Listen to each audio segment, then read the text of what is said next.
Huomenta. Huomenta. Ja tänään on tosiaankin tiistai 22. päivä joulukuuta ja tänään me lähdetään Rovaniemelle. Ja mulla on laukut jo pakattuna, vaatteet valittuna, hiukset leikattuna, kaikki valmiina. Ja silti meidän piti lähteä 8, mutta kattokaa nyt tätä kelloa. Se on ihan justiinsa 8. Joten se ei varmaan tule tapahtumaan. Ja syy, miksi me lähdetään tänään, niin on se, että meillä asuu sukulaisia siellä. Ja no se ei oikeastaan se syy, miksi me lähdetään tänään, vaan se on se syy, miksi me vietetään siellä joulu. Eli tosiaankin siellä on sukulaisia ja me päätettiin vaan, että me halutaan viettää sukulaisten kanssa oikein mahtava joulu. Joten me lähdetään sinne. Ja koska me ollaan valmiit, niin lähdetään vaan matkaan.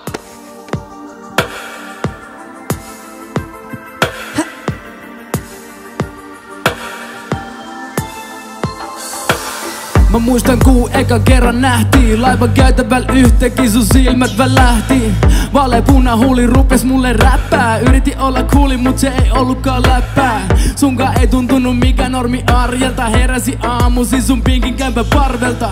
Välin saato olla heti pikku väännöt kun sä opetit mulle ihan uudet säännöt. Joo, kuunneltiin juisee ja kilpaa rimmattiin. Saunapuisee meidän mökillä me chimmattiin. Harmittaa et oli vieläkin ihan poikanen. Jokaiselta on ongelmia.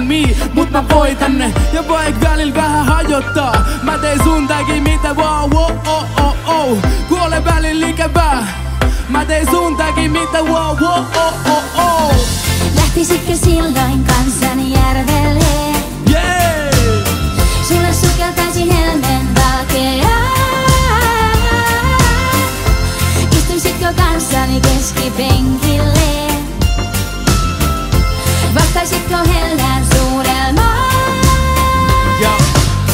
Mä en muista kunnolles milloin me erottiin. Pitkään edes takas tunteet silloin verottiin. Sohvan pohjalla karkki ja kartanon sipsi. Sun kavereiden ympärillä mä meni aina kipsiin. Tuntuu odot olla samalla alalla. Vedettiin yhdessä kopiksen karaoke lavalla. Viihdyttiin radalla, meillä oli aina hauskaa. Sul mun ja barba kappalla. Bikini villi ja vilkas. Kaikki on loppu ja voi kertoa et kovistakin kirpas. Kaiken tajuvast kun sen menetään. Miks se pyytänyt apua taaskaan keneltkään. Ja vaik välillä vähän hajottaa. Mä tein sun takia mitä wow oh oh oh oh. Kuole välillä ikävää. Mä tein sun takia mitä wow oh oh oh oh. Rovaniemellä matka kesti 12 tuntia, ihan jumalattoman kauan. Joten tänään en enää kuvaile, kun siellä on todella pilkkopimeetä. Mutta mä menen nyt iltapalalle ja kuvaillaan huomenna aamusta.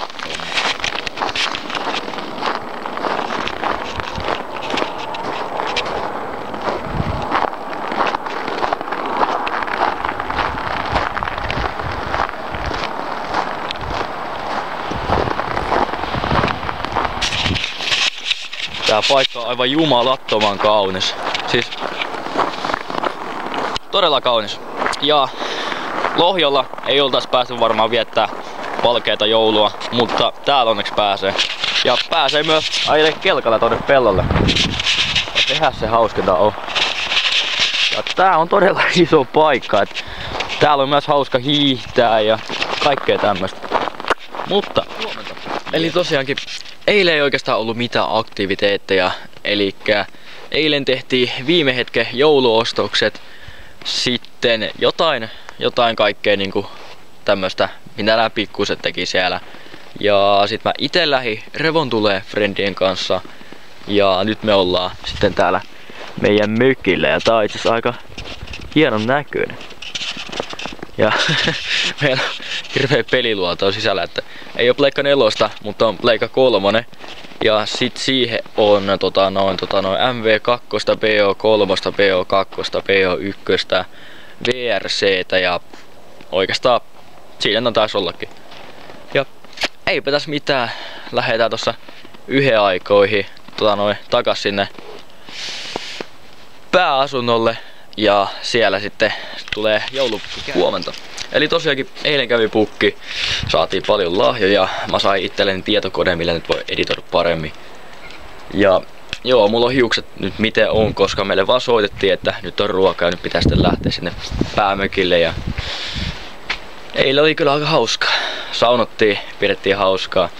pelattiin. Vähän kaikkea. Ja tosiaan tänään ei oikeastaan mitään suunnitelmissa, mutta katsotaan mitä vastaan tulee.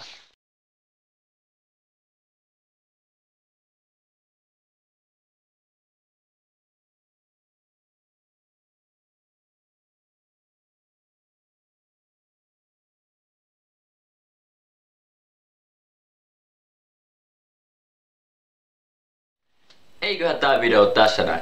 Kommentoiko tonne alas, missä olette ite viettänyt joulun, missä olette viettänyt lomat ja minkälaisia paikkoja ne on ollut. Onko ollut lunta, onko pukki käynyt, mitä olette saaneet ja näin poispäin.